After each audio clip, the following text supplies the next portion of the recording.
brag, just speaking from perspective, son. But if I boast or brag, I do it on Yahoo or son. We carry power, melatonin shields us from the sun. They see it too, take these 20 bullets from the gun. You supermen, leap a building while you on the court. Intelligence is excellence, creating inventions. Eventually we see that power come from up above. Bestow upon us all the gifts, just like before. Ye are gods, not like men because of your approach. Because of your approach, seated from high to low. Concerning spirit gifts, y'all who won't have you ignorant. Heed the words, we would call that power wisdom. Here come the power, we see the power. Bestow your gifts upon your children this very hour. Here come the power, no time for doubt. Praise Yah, hallelujah. Here come the power, read them scripts, declare the fast. It's time to pray. Here come that power from on high. We can't wait. You see the fire from Malachi. Don't be late. Praise Yah, hallelujah. It's on our way. You should never walk with fear, just power and love. Us misfits are perfect fits, just like a glove. Carried away as captives, they request of us a song. Psalms 137, hold Jerusalem. Dance and praise day and night and day. We get to worshiping and watch this whole land shake. Don't be ashamed, give a shout and watch it break. Grab your brother and your sister, it's time to pray. Y'all to your words, we know that you will not forsake. We reattach to your covenant, do not delay. Poor and needy, my heart is wounded up in me. Destroy our enemies, their wickedness is very great. Isaiah 40, he giveth power to the faint. And to them who have no might, increase in strength. We have risen, back from the dead is what I say. Your sons arrival, we await, patience of the saints. Here come the power, we see the power. Bestow your gifts upon your children this very hour. Here come the power, no time for doubt. Praise Yah, hallelujah. Here come the power, read the scripts, declare the fast. It's time to pray. Here come that power from on high. We can't wait. You see the fire from Malachi. Don't be late. Praise Yah, hallelujah. It's on the way. Here comes that power. Here comes that power. It's the Most High Yah. There's nothing higher. Rise on up. It's your hour. All your enemies, the Most High got them. Brother trumpet, play the harp. The Mishmachah, they know their part. Here comes that power. Here comes that power. Hallelujah. Hallelujah. We got that power. We got that fire. Praise the Most High Yah. Here comes that power. Here come the power. We see the power. Bestow your gifts upon your children this very hour. Here come the power. No time for doubt. Praise Yah, hallelujah. Here come the power. Read the scripts, declare the fast. It's time to pray. Shabbat shalom, Facebook fam. We can't wait. Shabbat shalom to all my people on the YouTube. I'd like to welcome each and everyone to YouTube week 29 of the transformation of the so-called black man, of the so-called African-American man. Tonight, on this last night of the Feast of Tabernacle, we'd like to give all praise and honor to a higher by Hashem Yeshaya, Rower Walk. And for those of you not familiar with the Hebrew, that is all praise unto the Most High in the name of Christ as well as the Holy Spirit. And once again, we'd like to welcome each and every one of you to week 29 of the transformation of the so-called black man, of the so-called African-American man who is from the tribe of Judah, from the nation of Israel. Here on this last day, this last night of the Feast of Tabernacle, we just thank the Most High for being with you guys tonight. Give all praise and honor to a higher by Hashem Yeshaya, Robert Walk. I want y'all to get a, let's go and do the setup. Let me see the setup right quick before they come around. Let y'all get a chance to take a look at it, the setup going on right now. You know what I'm saying? All praise to the Most High.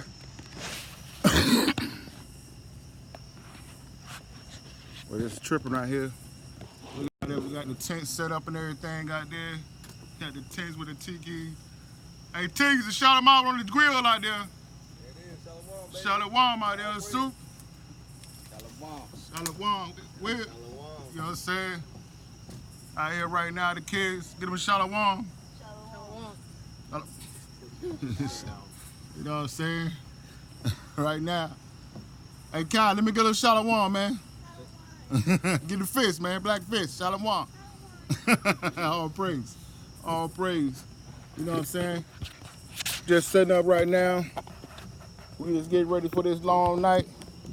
You know what I'm saying? Of course. Get ready. Hey, is it bringing them in on the computer?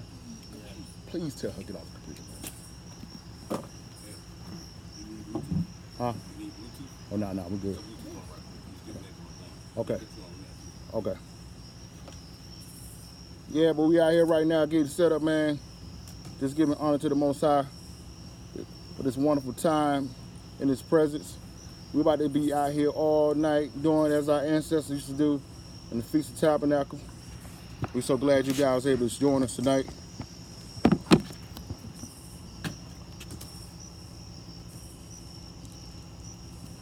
But we're going to allow the kids to come around right quick and tell us about what the Feast of Tabernacle means to them before we get started into the lesson tonight. Come on around, Leah. Say all praise to the Most High. Come on around. All praise to the Most High. What the Feast of Tabernacle means to me is what we come to, when all our family comes together, we celebrate what Ahia gave us today, and we praise Him today so that He blessed us to be here and spread the message. All praise, all praise. Come on around, MJ. Shalom. Shalom. All praise. All praise.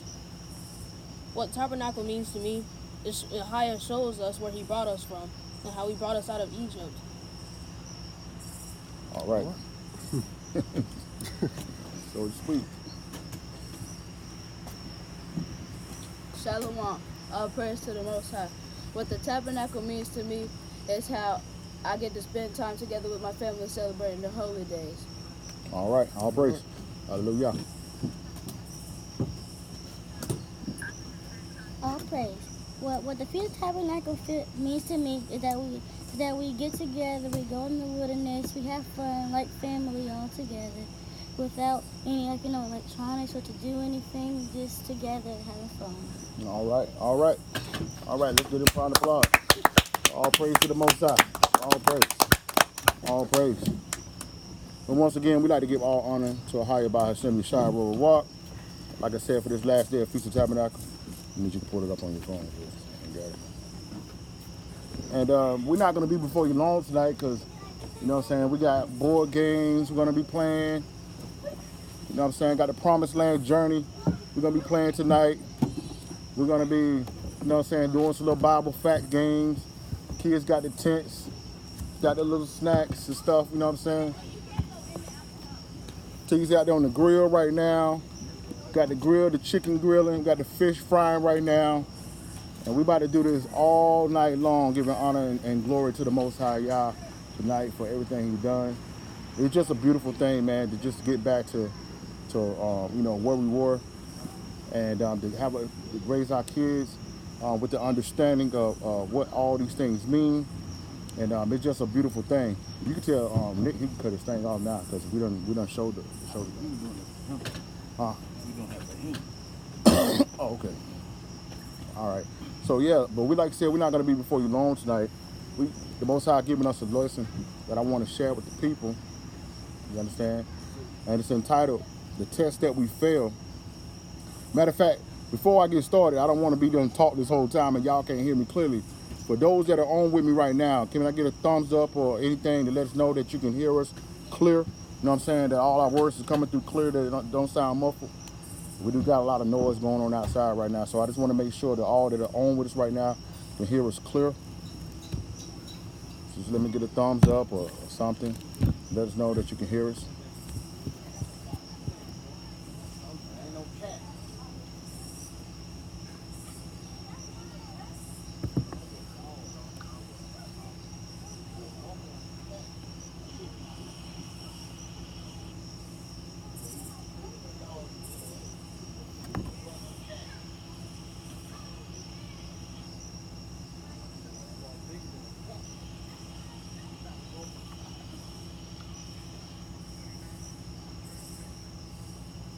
Okay, so, you said we sound good. We good. All right. So yeah, I need to put a lesson up on your phone. So we're gonna start out. Okay, good. Tonight's lesson's entitled The tests that we fail are the tests that we must retake again. The tests that we fail are the tests that we must take again. Now we're talking about tonight the tests that we fail because we're talking about as a people of the children of Israel, that when the Most High brought us out of Egypt, he began to put us in different scenarios, and unfortunately our ancestors began to fail those tests repeatedly over and over again. And as a result, he caused us, as we went into the promised land, to one of the feast days during the time of the harvest, that we must go out of our homes, we must go out of our places of stay, and go in and to go back to the booths to remind us where we came from. You understand? And as a result of that, he wanted us to never forget where he brought us from. But even though our ancestors were keeping these feast days and they were and celebrating the Most High, over time it just got to the point where it just began to be a day of feasting. And I try to remind our people all the time that as we come into this truth and understanding that we're not black, that we're not African Americans, that we're from the tribe of Judah, from the nation of Israel, and we start reestablishing ourselves in the law, statute, commandments, that we must not get to the point where we start seeing Passover and Feast of Unleavened Bread and first fruits and all these things in the same manner that we did when we was in the Christian church, when we just saw it as Christmas, we just saw it as Thanksgiving. It was just about getting together and having a good time. We must understand that each time we come into a feast day, that it's the Most High teaching us a lesson, that he's reminding us of something, that he wants us to come out of these feast days better than we were before we went into them. And so we must understand, ladies and gentlemen, that eventually we will be back once we leave Babylon. We will be back living in booths. So we have to understand that there's some tests that we're going to have to pass now. If we don't pass those tests, ladies and gentlemen, we're going to have to take those tests again. But what I'm going to end off with tonight is that if we don't pass these tests now, that final exam is going to be a beast. You understand? It's going to be a beast. And so let's start out. Let's go to Psalms 11. I need you to hold that and get Jeremiah the 17th chapter. We're going to talk about quickly here some of the tests, showing how the Most High tests his people, tries people, and constantly preparing his people for what's to come. And then we're going to go into that whole thing of the heart, because everybody always talk about the heart. You know, in my heart I felt right. My heart told me to do this. My heart told me to do that. Whatever the case may be. So we want to make sure that we deal with that so that you won't ever get to the point where you start trusting your heart. You understand? Trusting your heart is a very, very dangerous thing to do. Psalms, the 11th chapter, the 11th book of Psalms. They tell me to hold down a little bit. The Psalms, book of Psalms, and Jeremiah 17. Psalms 11, and let's start there at verse 4 there. The Lord is in his holy temple. The Lord's throne is in heaven. Right. His eyes behold, his eyelids try the children of men. So his eyes are constantly on the children of men. His eyes behold them. His eyes are constantly watching what we're doing. Watch this though, verse 5. The Lord tried the righteous. The Lord tried the righteous. But the wicked. But the who? But the wicked, and him that loveth violence, his soul hated. So you must understand, ladies and gentlemen, that the Lord is trying and testing those that are righteous. He's empowering us and leading us and guiding us. But read that last part, what he does for the wicked. But the wicked. But the wicked. And him that love violence. And those who love violence. His soul hated. His soul hated. He's not trying you. He's not testing you. He's not giving you into putting you into a place where you can become better. He doesn't want to even deal with you. You understand? The tests that we fail are tests that we must retake. And ladies and gentlemen, we must understand that we are walking on, really, some of us are walking on shaky ground. That we are taking life for granted. You understand? Now, let's go to Jeremiah 17. Watch this. Let's go to Jeremiah 17. Jeremiah 17, and we're going to look at verses 5 through 10 there. Jeremiah 17, verses 5 through 10. All right, bring that out there, Deep. Thus says the Lord. Thus says the Most High. Cursed be the man that trusteth in man, right? And maketh flesh his arm, and whose heart departeth from the Lord. Read that again. Watch, look at what he said here. Thus saith the Lord. Thus saith the Most High. Cursed be the man that trusteth in man. So, ladies and gentlemen, you have a lot of elders out here today that are making themselves, basically putting themselves in the position of God.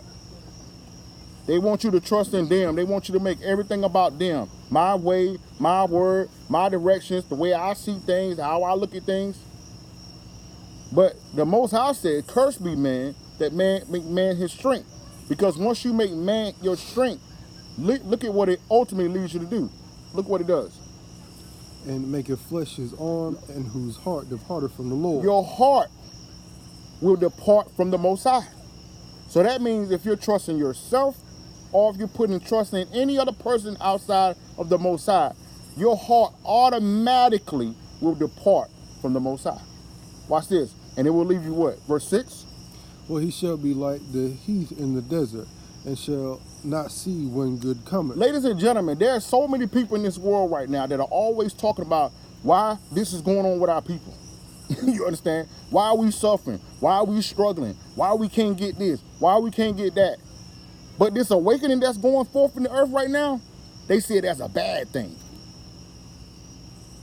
This truth that is coming forth, our people getting back to the law, statute, commandments, and keeping holy days and walking away from the traditions of the earth, they see it as a bad thing. You understand?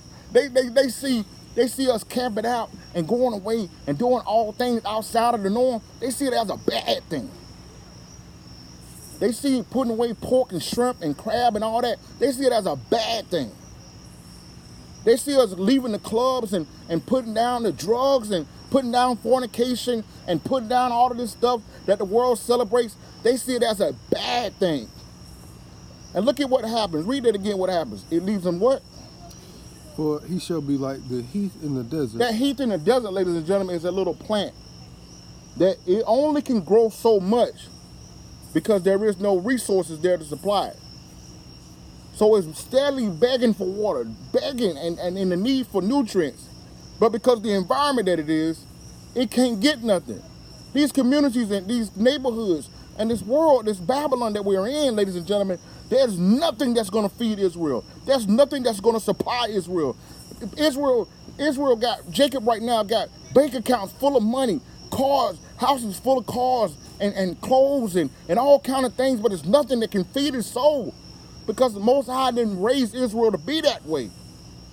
Yeah, we can be prosperous, but how are we getting it? And we're going to get there later.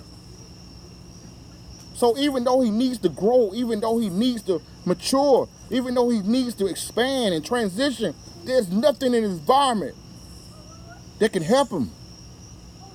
But when it comes, when your brother or your sister come with the truth, when your brother and sister come with prayer, when your brother and sisters come with an understanding, what happens? But he shall not see when good cometh. He can't even see when good cometh. You understand? And what else? But shall inhabit the parched places in the wilderness, in a salt land, and not inhabited. And not inhabited. Go ahead. Blessed is the man that trusteth in the Lord. But blessed is the man who trusted in the Most High. And whose hope the Lord is. Everything about him, his hope, his vision, his mindset, his perspective, everything is about the word. Everything. Nothing outside of that. Go ahead. For he shall be as a tree planted by the waters, and that spreadeth out her roots by the river, and shall not see when heat cometh. Notice the difference between the man that's trusting in himself or the man that's trusting in man. Notice that person can't see when good comes. But the man who trusted in the Most High doesn't see when heat comes. Y'all see that?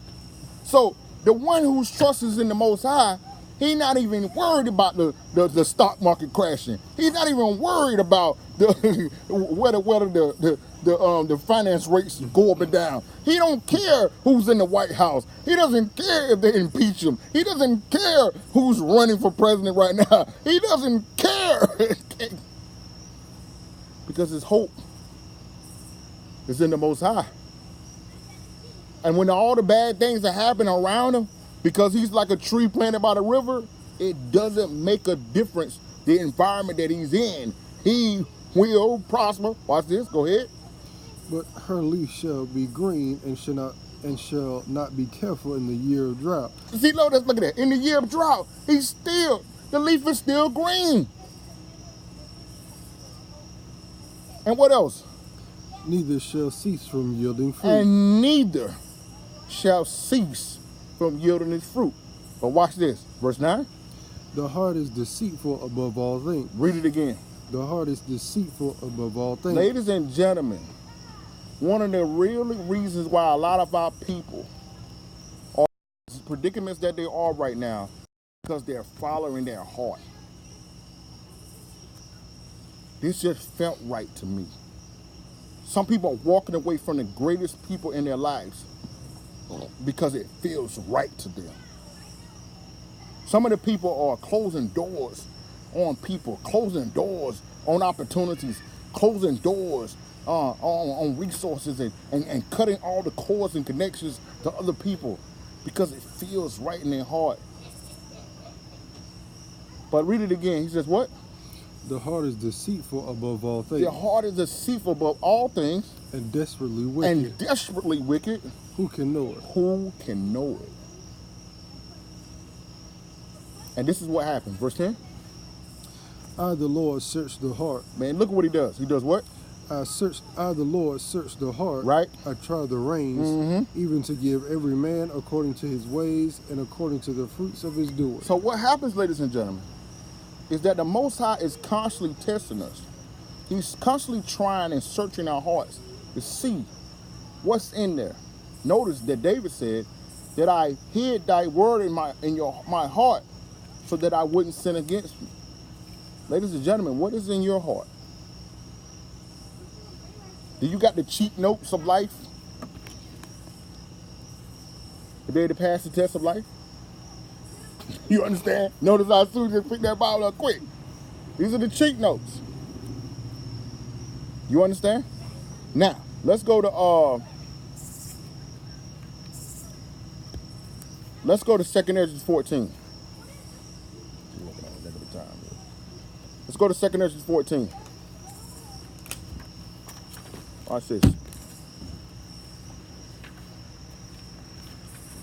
Tonight's lesson is entitled The Test That We Fail, or the test that we must retake again.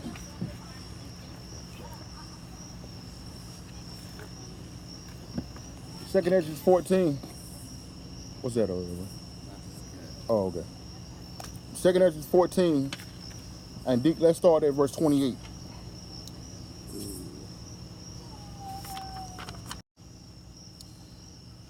Hear these words, O Israel. Read it again. Hear these words, O Israel. Hear these words, O Israel. Our fathers at the beginning were strangers in Egypt, but whence they were delivered, and received the law of life, which they kept not, which ye also have transgressed after them. Read that for me again, D. And received the law of life, which they kept not, and ye also have transgressed after them. Ladies and gentlemen, as the same manner in which our ancestors were in Egypt and received the law and broke it, we now, ladies and gentlemen, are currently residing that are in America, what they call the United States of America, is living in Egypt right now. And because of being in captivity and being taught that the law is done away with through the religion of Christianity, we have also broken the law of the Most High God.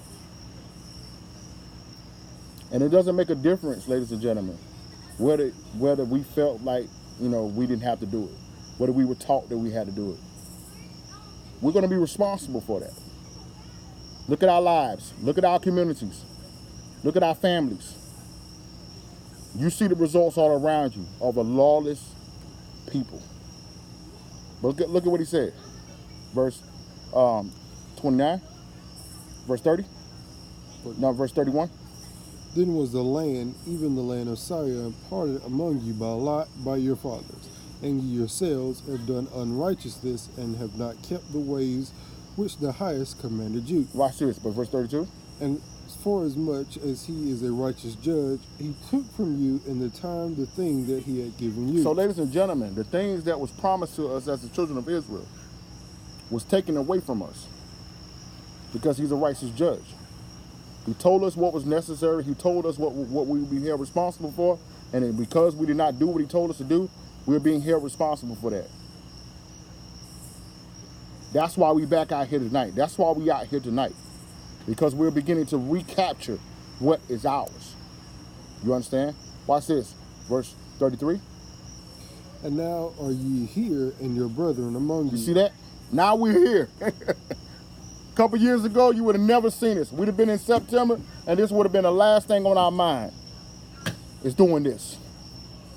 But now we're here, and our brothers are with us. You understand? And look at what he said, verse 34. Therefore, if so be that ye will subdue your own understanding. So if we will subdue our own understanding. And reform your hearts. And do what? Reform your hearts. Right. You shall be kept alive. And after death you shall obtain mercy. For after death shall judgment come, when we shall live again. And then shall the names of the righteous be manifest, and the works of the ungodly shall be declared. You see that? So right now, ladies and gentlemen, we have a responsibility right now to subdue our minds, to transform our hearts, and to go back to who we really are. This is the opportunity that we have here standing before us now. The tests that we have failed are the tests that we must take again. Now, let's go to Exodus 13. Let's get into these tests. And let me show you how our ancestors have felt these tests, and which brought us into this place and where we are right now.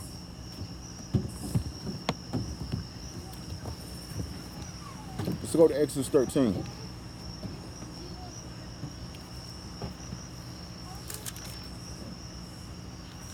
Let's go to Exodus 13.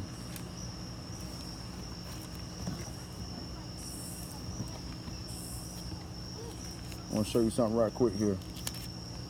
Now, we know that when the children of Israel came out of Egypt, we know that they left in haste, and they took all of the things that the Most High gave, they told them to take from the Egyptians. The land was ready for them to go into and inhabit. But I want you to see something very clear here of why it took a long time. I want to show you this tonight because many of you are asking yourself, why are things taking such a long time? And I want you to get the understanding to know that the tests that we fail are the tests that we have to retake. If we don't pass these tests, we're going to find ourselves going around that same mountain that our ancestors did. And if we don't want to continue to go around those same mountains, we got to make sure we pass these tests. Exodus 13, let's read verse 17 and 18 there.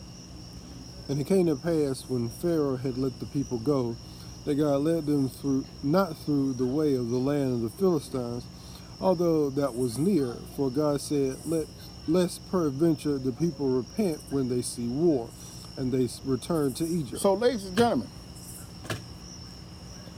when the Most High first brought them out of Egypt, where they was going, if they would have just went through the land of the Philistines, there would have been it would have been a short path to where they was going. But even though it was a shorter route, the Most High knew that if he would took them down that way, they were not ready for what was going to be down that road. So as a result of that, he had to take them all the way around because they wasn't ready to get the blessings in which was already prepared for them. What does that mean? Ladies and gentlemen, it doesn't take the Most High a lot of work to do what he needs to do for your life. But there's some things that are set up by the enemy that are standing in your way. And if he knows right now, if you went straight into those things, you will probably run right back to the Christian church. You'll run right back to fornication. You'll run right back to a sinful lifestyle. You'll run right back to the club. You'll run right back to the bottle. You'll run right back to the friends. You'll run right back to the woman that broke your heart. You'll run right back to the man that beat you up. You'll run right back to the places that the Most High delivered you from because you'll feel is, hey, I got to deal with some bad stuff, but it's a whole lot easier what's over on the other side. You understand? The Most High knows his people. Watch this. Look what he said here. Verse 17, verse 18. where God led the people about through the way of the wilderness of the Red Sea, and the children of Israel went up harnessed out of the land of Egypt. Now, for a second time, ladies and gentlemen, I want you to take a look at Exodus 14, verses 1 through 16. But you can read that on your own time. Exodus 14, verses 1 through 16. And what you're going to find there is this. You're going to find that the Most High told Moses that the Pharaoh was going to try to come and going to try to attack and kill them. He was going to be, him and the Egyptians were going to begin to speak in their hearts and say, why did we let them go? We about to go get them and make them come back to Egypt and serve us. And even though that the Most High did all these miracles and all this blessing and all this deliverance, as soon as the children of Israel saw the army coming, they began to say, there was not enough graves in Egypt. Moses, why did you bring us out here? Begin to question the Most High, begin to question Moses, and was like, we'll just go back. And Moses told them and said, listen, this what you see right here tonight, this guy Pharaoh in Egypt, you won't see them no more. Stand still and see the salvation of the Most High. But this is the thing about it. They walked on dry land. The Most High split a whole sea for them, right? And then when the armies came in, he crushed the army with the waters. And the children of Israel saw it before their very eyes. And you would think, after God does that for you, you would think that would be all they would need, right? I don't need to ever look back. It doesn't make a difference where I come to. But that's not what happened.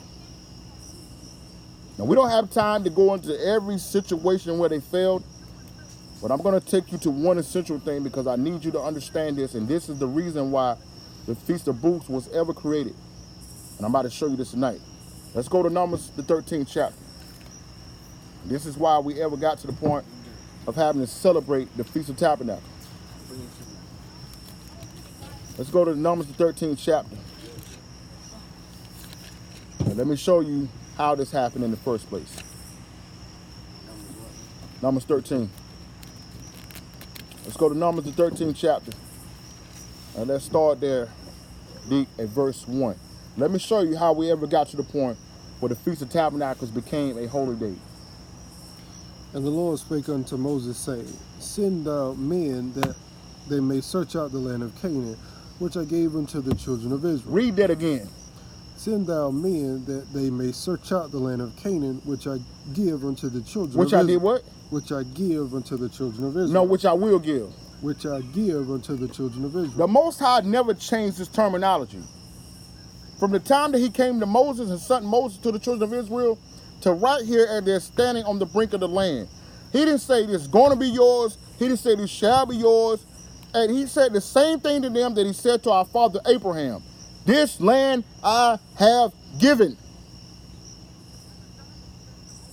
And ladies and gentlemen, your heritage, your identity, our deliverance, our prosperity, our healing, all of these things have been given.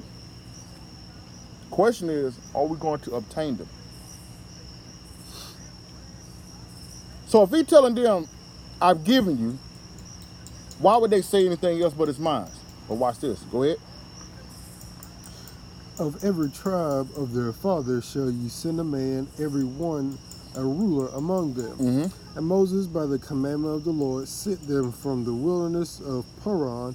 All those men were heads of the children of Israel. And ladies and gentlemen, these wasn't regular guys. That's why I made sure I read that deep. This wasn't just average Joes. These were the leaders. Men. So if the men are not in order, the leaders are not in order, where's that going to leave the rest of us? What is that going to mean for the rest of the children, for the rest of the people, for the women? Now, let's see what these men came back and said. Let's go down to verse 26. And they went and came to Moses and to Aaron and to all the congregation of the children of Israel unto the wilderness of Paran to Kadesh, and brought back word unto them and unto all the congregation, and showed them the fruit of the land. Right. And they told him and said, We came unto the land whither thou sentest us, and surely it floweth with milk and honey, and this is the fruit of it. So when you read the letter, the verses between 4 and 26, it tell you all the stuff that they brought back. Grapes that they had to carry. You understand? Like, it was so great there, right? So they said everything that the Most High said was there is there. But look what they said in verse 28. Nevertheless, the people be strong that dwell in the land, and the cities are walled and very great. And moreover, we saw the children of Anak there. Anak. And Anak is the giants. Look who else was there. The Amalekites dwell in the land of the south, and the Hittites and the Jebusites, and the Amorites dwell in the mountains, and the Canaanites dwell by the sea and by the coast of Jordan. Now, I need you to go back here, Deep. I want to make sure I don't miss that. Because let's go back to Exodus 15, where I told them, Exodus 14, where I told them to read. Because we was going to go over that tonight, but, you know, for a second time, I don't want to get bogged down. But I want them to see this. Because the Most High said something about all of those people that they just listed there. Let me find that verse. Because he said something specifically about what he was going to do to those same people in which he said, which he just read off, who was there. Maybe it's Exodus 12. Let me find that verse. I said it, I wanted to make sure I pointed that out. Give me 1 second. Because all of those people that he just read, that was there, the Most High had already spoke on that before. Yeah, here we go. Amos 13. No, Salakia, Exodus 13 and verse 5. Watch this. And it shall be when the Lord shall bring thee into the land of the Canaanites, and the Hittites, and the Amorites, and the Hivites, and the Jebusites, which he swore unto thy fathers to give thee, a land flowing with milk and honey, that thou shalt keep this service in this month. 7 days shalt thou eat unleavened bread, and in the 7th day shall be a feast unto the Lord. Unleavened bread shall be eaten 7 days, and there shall be no leavened bread be seen with thee, neither shall there be leaven seen with thee in all thy quarters. Hold on, D. That's the verse I need to get to, because I need them to understand what was already said about those people. That's a particular verse when the Most High already dealt with that, said what he was going to do to those people.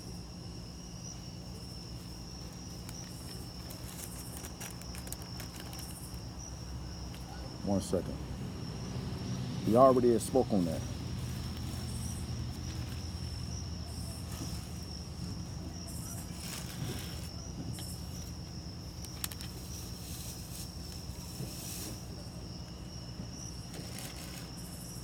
Don't worry about it. But this is what I'm trying to say is this.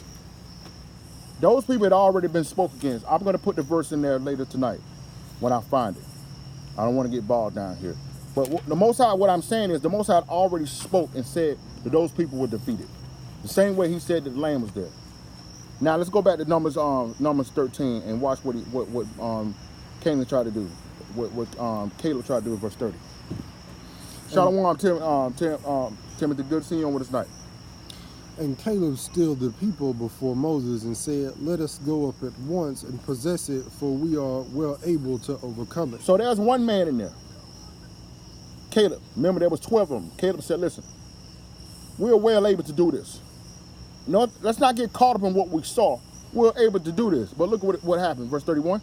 For the men that went up with him said, we be not able to go up against the people, for they are stronger than we. Why am I bringing this out, ladies and gentlemen? It's because it's going to be very, very important that you understand who you align yourself with. If you're aligning yourself with people who don't trust the Most High, if you're aligning yourself with people who don't trust His word, if you're aligning yourself with people who don't care about keeping the law, statutes, and commandments of the Most High, you're going to find yourself in a tough spot where the people around you ain't going to be ready to stand. You understand? It's very important. But look what happened. Verse 32. And they brought up an evil report of the land. Read that again. And they brought up an evil report of the land. So, ladies and gentlemen, anytime you make a statement against what the Most High has said, he calls that an evil report. If they say we're supposed to keep the law, statutes, and commandments, and you come back and say we don't, that's an evil report. If they say, yo, man, we got to keep the holy days, you know, we got to do this, and you say that we don't have to do that, that's an evil report. Anything that is said here, and you say we don't have to do it, it is an evil report. And an evil report, ladies and gentlemen, is one of the main reasons why our people are in the condition in which we are today, because of the evil reports that have been given. Go ahead, D. He says, what else? And they brought up an evil report of the land which they had searched unto the children of Israel, saying, the land through which we have gone to search it is the land that eateth up the inhabitants thereof, and all the people that we saw in it are men of great stature. Mm-hmm. And there we saw the giants, the son of Anak, which come of the giants, and we were in our own sight as grasshoppers. Read that again. And we were in our own sight as grasshoppers. We were in our own sight. Not that they were, but we were in our own sight as grasshoppers. They no longer saw themselves through the eyes of the Most High. You know what I thought about instantly when I seen that, right? Mm-hmm. And what else he say, dude? In our own sight as grasshoppers, and so were in their sight. And because we saw ourselves as grasshoppers, we became that in their sight. And look at what happens when your perspective goes contrary to what the Most High said. Now go over to chapter 14, verse 1. And all the congregation lifted up their voice and cried, and the people wept that night. And the children of Israel murmured against Moses and against Aaron, and the whole congregation said unto them, would God that we would have died in the land of Egypt, or would God we had died in this wilderness? Mm-hmm. And wherefore had the Lord brought us unto this land to fall by the sword, that our wives and our children should be a prey?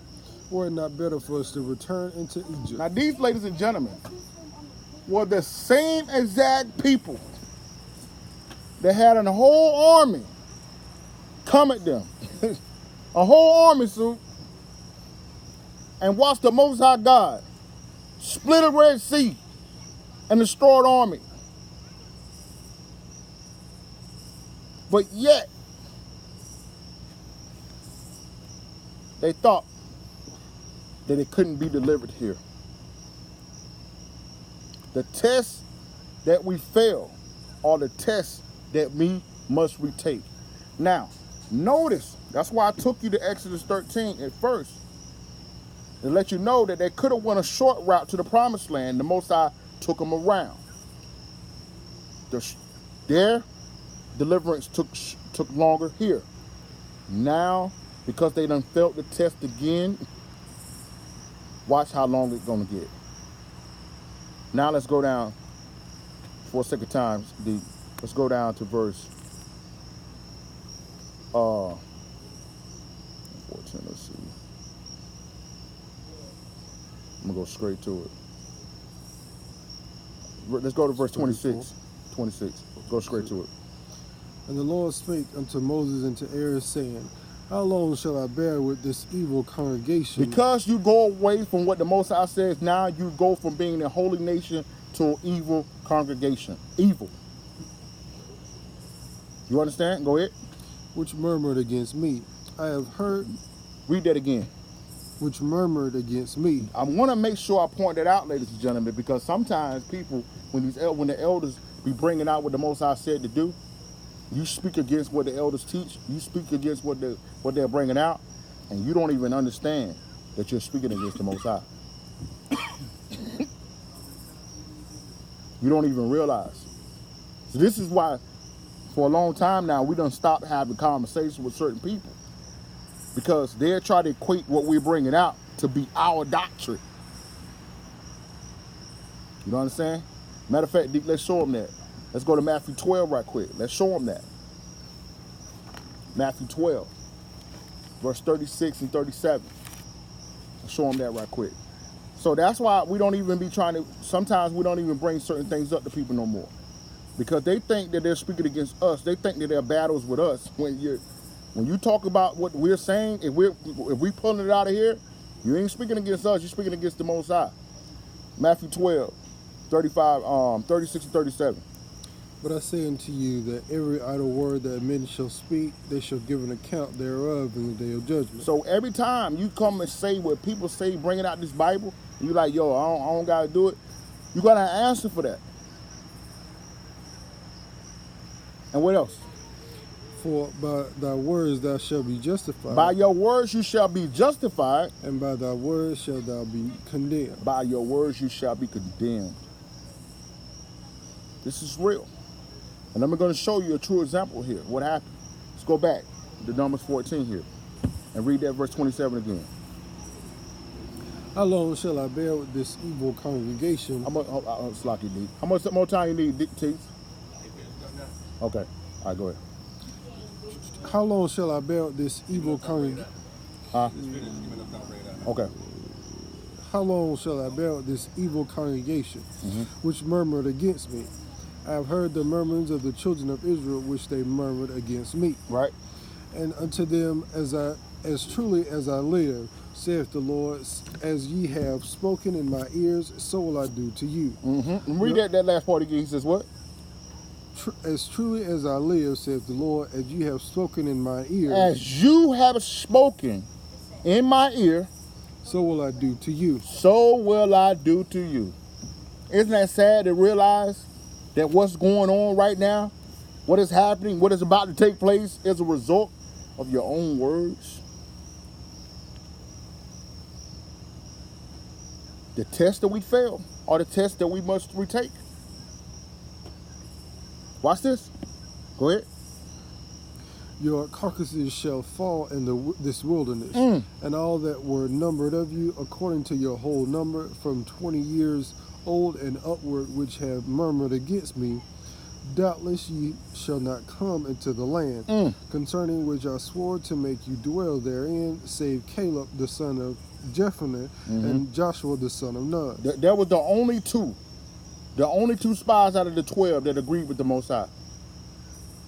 They was the only ones. They said every spy that came back with an evil report, you ain't making it. Your family ain't making it. Your children ain't making it.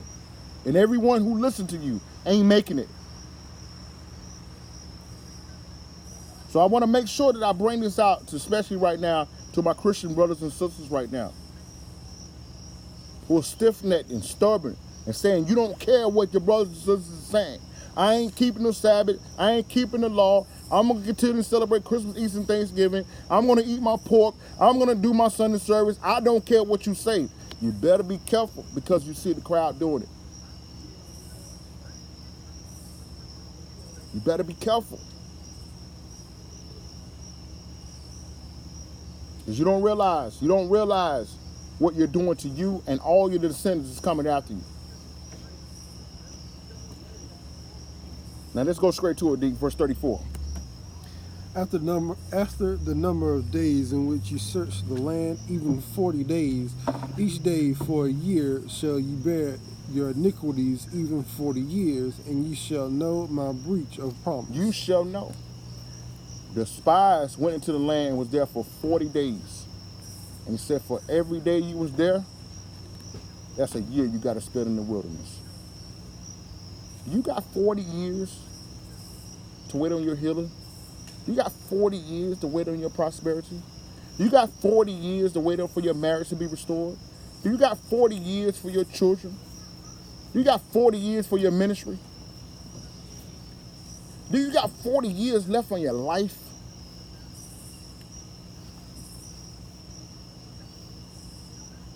This is the reason, ladies and gentlemen, that we're out here tonight. This is the reason. As a result of this, our ancestors had to spend 40 years in the wilderness. And this is why the Feast of Tabernacles was introduced, to remind us. So this is just, this is great. We're about to get on this fish, and we're about to get in this chicken, and, what I'm saying, the grill is popping right now, and we're going to have some glasses of wine, and it's going to be great. But it just can't be about that. Because there's more tests that we got to pass. And we're going to end off with these last 3 verses here. Let's go to Matthew 5. And let's go to Hebrews 12.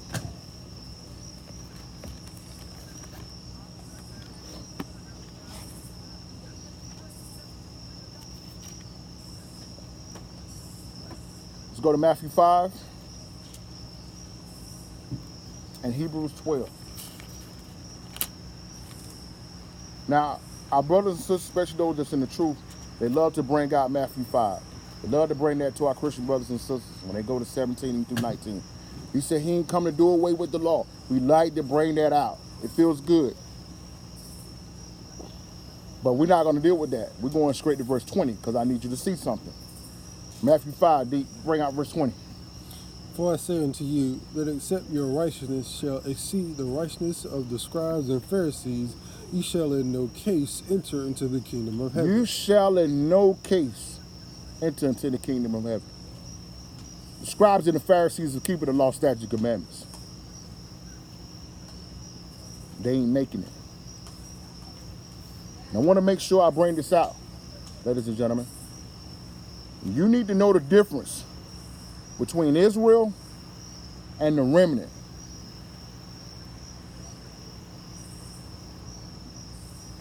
All of us is the children of Israel. So-called black man, the so-called Mexican, the so-called Cuban, the so-called Jamaican, the so-called Native American, the so-called Latinos, the so-called people of Central America, the so-called people of South America, the people of West and South Africa, the people of the Aborigines of Australia, and the people that scattered all over Europe and Asia. These people are the 12 tribes of the children of Israel. But all of the children of Israel ain't making it. Only the remnant. So you better stop getting caught up in saying, man, I'm the children of Israel, I'm the children of Israel. And you better make sure that you're in that remnant. Because only the remnant gonna make it. Let's go to Hebrews 12 and show you how that remnant gonna make it. And then we're gonna show you, we're gonna end off on that final exam. That final exam gonna be a beast. This is how we're gonna pass that final exam. Hebrews 12, D. Let's start at verse 1 there. Wherefore, seeing we also are compassed about with so great a cloud of witnesses, let us lay aside every weight. We must lay aside every weight and the sin which doth so easily beset us. Right. And let us run the race with patience. Let us run with patience the race that is set before us. We all have a race set before us, ladies and gentlemen. And we got to run that thing with patience. We got to be running it, and we got to end that. We got to complete that race to the fulfillments. We can't run halfway. We can't run 3/4 of the way. We got to run the whole entire race and accomplish and achieve everything that is on that path that we must do. Without it, we won't make it. And this is how we do it. Verse 2. Looking unto Yeshua, the author and finisher of our faith. He is the author. That means he wrote the race. And he what? And the finisher. And he's the one that's going to give you the empowerment to finish the race. Go ahead. Of our faith, who for the joy that was set before him endured the cross, despising the shame, and is set down at the right hand of the throne of God. Right. For consider him that endured such contradiction of sinners against himself, lest ye be wearied and faint in your mind. And this is one of the things that children of Israel are struggling with. Is that we always want to sit back and talk about how everybody around us is wicked. Everybody around us ain't doing this. Everybody around us ain't doing that. How you think Yeshua felt? And not only was he had to to deal with it, but he also had to allow these people to attack him. So we can't get caught up in what people are saying. We get caught up in what others are doing. We must be focused on our race. We must be focused on passing our tests. You understand? Get into a physical and mental preparation to do what the Most High called us to do. You understand? Now, let's go and learn about this final exam. We're going to end it off on this. Let's go to Zechariah 12, Zechariah 13. We're going to talk about this final exam.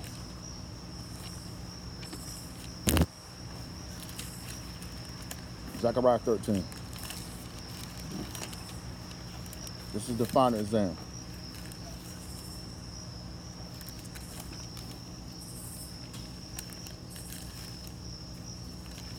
Zechariah 13. Let's look at verse 7 through 9 there. It's the final exam here. Awake, O sword, against my shepherd, and against the man that is my fellow, saith the Lord of hosts. Smite the shepherd, and the sheep shall be scattered, and I will turn my hand upon the little ones. Ladies and gentlemen, the Most High is smacking the shepherds. He's coming at the church right now. Our church is under constant bombardment all over the world. And we're finding out every day. Matter of fact, let me get that right quick. Let me get that Revelation 2. And this is how he's doing it. Let me show you how he's finding how he's shaking it up.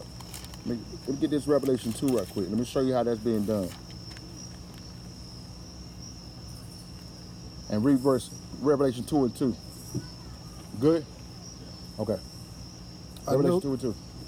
I know thy works and thy labor and thy patience, and how thou canst not bear them which are evil. We can't bear them which are evil. And thou hast tried them which say they are apostles. We tried them who said they were apostles of the Most High. And are not. And hast found them liars. And we found them to be liars. We found out that John Smith that created the Baptist doctrine was a liar. We found out that John Wesley was a liar. We found out that John Calvin was a liar. We found out that Martin Luther was a liar. We found out that Ellen G. White was a liar. Okay? We found out every doctrine, every denomination, every person that created it were liars. We found out that Constantine was a liar. We found out all the people of Catholicism and the Protestant Reformation were liars. That's what we found out. And now go back and read Zechariah 13 and 7 again, and so you can see what we're talking about here. Awake, O sword, against my shepherd, and against the man that is my fellow.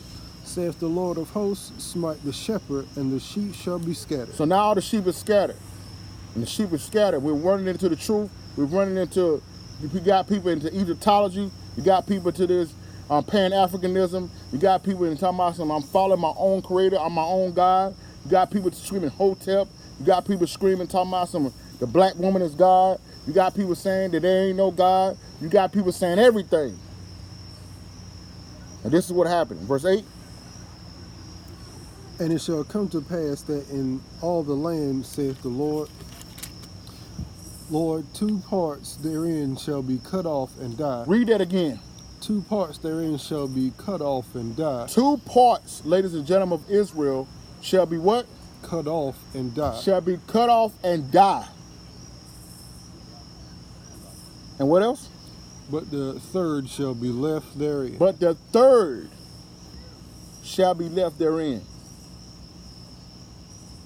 2/3 of Israel ain't gonna make it.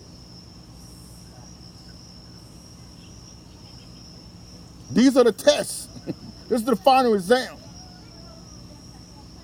And I can tell you like this right here. If just like when we was in school, if you were flunking tests in August, if you were failing tests in September, if you were failing the tests in December and January and March, I can guarantee you, you ain't gonna pass the final exam.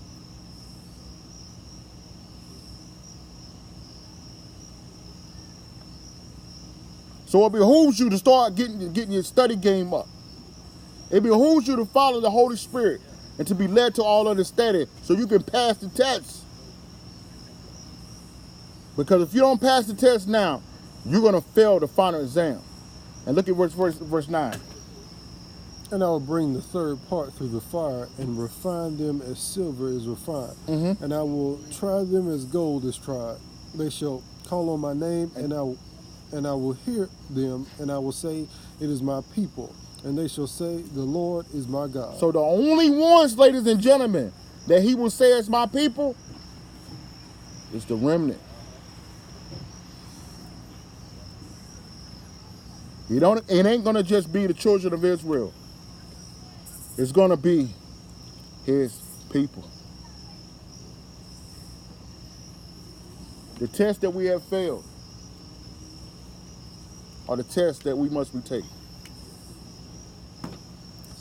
Tonight, ladies and gentlemen, I want to give all praise and honor to Ahaya Bahashem Yeshaya. Bluetooth mode. Robert Walk. We're giving you a short lesson tonight because we about to turn up. We about to turn up, and I just wanted to come on for a little bit and just bring y'all into our celebration. But you cause them North Carolina boys, you know what I'm saying? You know, they tell it, we in the truth over here. We keeping the law, statutes, and commandments. We give all praise and honor to Ahaya Bahashem Yeshaya, Robert Walk. And we just thank the Most High for everything he has done, all that he will continue to do in our lives. And we thank the Most High for just this opportunity. And we hope that you begin to understand, ladies and gentlemen, that the tests that we have failed are the tests that we must have to retake. And I need you guys to really take down what we're saying here. This is very, very important. It's very important that we get back to the understanding of what the Most High wants us to do, because if we don't get to this point, ladies and gentlemen, we ain't gonna make it. That's why I made a point to show you about that final exam. That final exam is gonna be a beast for those.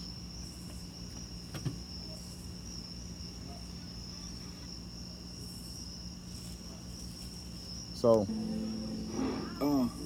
we're gonna end it off. We're about to get it ready to eat. Brothers. Our brother them got the fish and the chicken all ready. The kids is ready. Yeah. Just give one last look for those who won't in with us. Give one last look. It's your favorite eye. You know, Turn that Turn that volume. we just, I don't even know, man. All we do it, bro. So I don't think I know it, bro. Sheesh. Yeah. Maximum volume. This is what we're about to partake. We're about to be out here all night long. Hey kids, come out the tent, give one last shot of warm.